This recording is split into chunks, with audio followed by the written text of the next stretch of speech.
یطوفون بینہا و بین حمیم آن، وہ گردش کرتے رہیں گے جہنم اور گرم کھولتے ہوئے پانی کے درمیان جو بہت گرم ہوگا.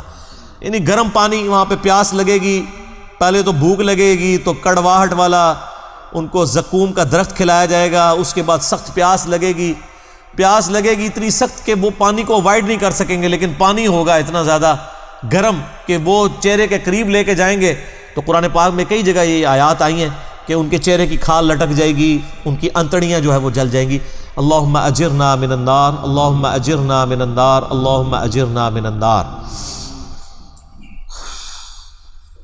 فَبِأَيِّ آلَاءِ رَبِّكُمَا تُكَذِّبَانِ، تو تم اپنے رب کی ان غضب کی بڑی بڑی نشانیاں ان کو کیسے جھٹلا سکتے ہو اے جن و انس کے گروہ. یہاں پہ یہ ترجمہ ہوگا، نعمت ترجمہ نہیں ہوگا. ٹھیک ہوگا. وَلِمَنْ خَافَ مَقَامَ رَبِّهِ جَنَّتَانِ، اب سائملٹینیس کنٹراسٹ آ رہا ہے. اور جو ڈرتا ہے اپنے رب کے حضور پیشی سے کہ اسے مر کے اکاؤنٹیبل ہونا ہے اللہ کی بارگاہ میں، اس کے لیے تو دو جنتیں ہیں. فَبِأَيِّ آلَاءِ رَبِّكُمَا تُكَذِّبَانِ ذَوَاتَا أَفْنَانٍ، دونوں باغ پھلدار ٹہنیوں والے ہوں گے. افنان کہتے ہیں عربی زبان میں جو یعنی ٹہنیوں کو.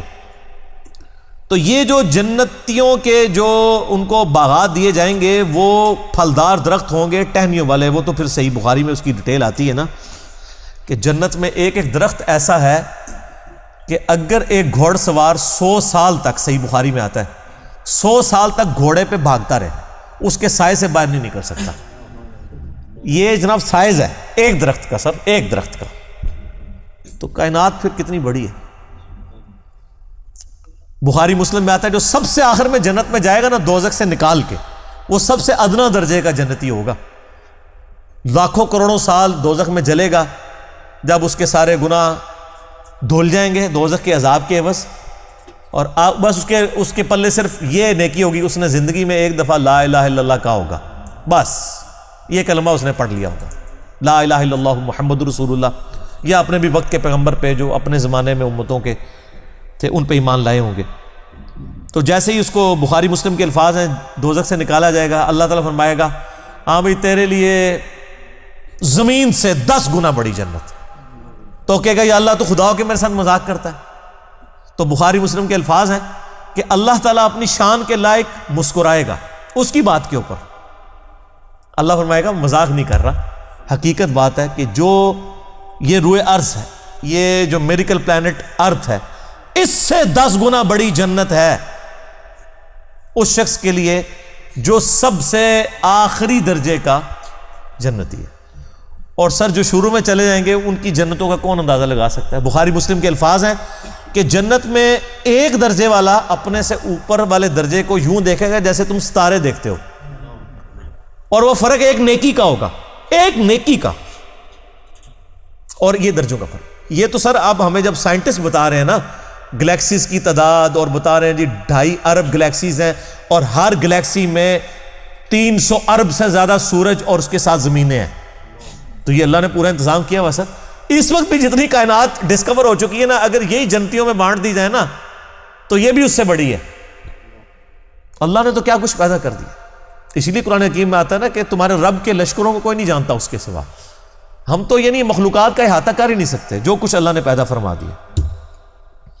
تو اللہ تعالیٰ ہمارا ہے کہ ٹہنیوں والے درخت ہوں گے ان جنتوں کے. فَبِأَيِّ آلَاءِ رَبِّكُمَا تُكَذِّبَانِ فِيهِمَا عَيْنَانِ تَجْرِيَانِ، ان باغوں میں 2 چشمے جاری ہوں گے. فَبِأَيِّ آلَاءِ رَبِّكُمَا تُكَذِّبَانِ فِيهِمَا مِن كُلِّ فَاكِهَةٍ زَوْجَانِ، اور ان باغوں میں ہر طرح کے میووں کی بھی 2 قسمیں ہوں گی، ہر میوے کی 2 قسمیں ہوں گی.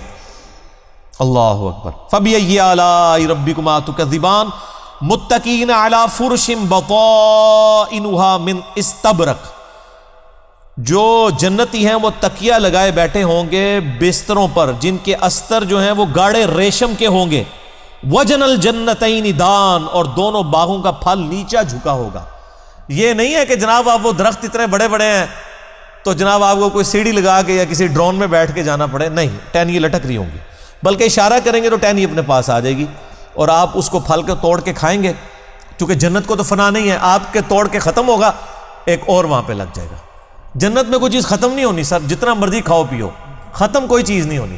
جو آپ کھائیں گے نا آپ، اچھا اور آپ کو بھی تکلیف سے آزاد کر دیا، کوئی پیشاب نہیں ہے، کوئی پخانہ نہیں ہے، بخاری مسلم کے الفاظ ہیں ایک خوشبودار ڈکار آئے گی سب کچھ ہضم، اور کوئی قبض والا معاملہ نہیں ہوگا، کوئی پیٹ خراب ہونے والا نہیں ہوگا، وہاں اپنے آپ لذت کے لیے کھائیں گے اور بھوک بھی نہیں ہوگی، بھوک کے بغیر بھی لذت کی وجہ سے آپ کھانا کھائیں گے، اور لذت کی وجہ سے آپ جتنا مرضی، یہاں پہ بھی لوگ بھوک کے بغیر لذت کے لیے کتنا کچھ کھا جاتے ہیں، کہتے ہیں میں تو انہیں کھانا کھا کے آیا تو رکھو تو پھر 2 پلیٹیں کھا جاتے ہیں، ٹھیک ہے، ادھر بھی اتنے لوگ موجود ہیں، بعض میں جو کچھ بھی بیچاروں کے ساتھ ہوتا رہے تو وہ ایک علیحدہ بات ہے، لیکن وہاں پہ یہ کچھ نہیں ہوگا۔ بخاری مسلم کی یہ تمام احادیث جو جنت کے ٹاپک پہ ہیں، ان کو اگر آپ نے ایک جگہ کمبائنڈ فارم میں دیکھنا ہے تو مشکات المصابیح کی 3 جلد میں، جس کو میں نے انسائکلوپیڈیا آف حدیث ڈکلیئر کیا ہے، یعنی اہل سنت کی مین سٹریم کی 13 کتابوں کا یہ مجموعہ ہے، اس کی 3 جلد میں آپ جا کے جنت کا چیپٹر کھول کے پڑھ لیں، آپ کو تمام چیزیں ایک جگہ مل جائیں گی، اور اگر آپ نے ان کو مزے لے لے کے سننا ہے تو آپ طارق جمیل صاحب کے لیکچر دیکھیں، میرے اندر اہلیت نہیں ہے اس کو بیان کرنے کی۔ اچھا جی، فَبِأَيِّ آلَاءِ رَبِّكُمَا تُكَذِّبَانِ فِيهِنَّ قَاصِرَاتُ الطَّرْفِ لَمْ يَطْمِثُهُنَّ إِنسٌ قَبْلَهُمْ وَلَا جَانٌ، ان جنتوں میں نیچی نگاہوں والی حوریں ہوں گی جن کو نہ کسی انسان نے چھوا ہوگا نہ کسی جن نے اس سے قبل۔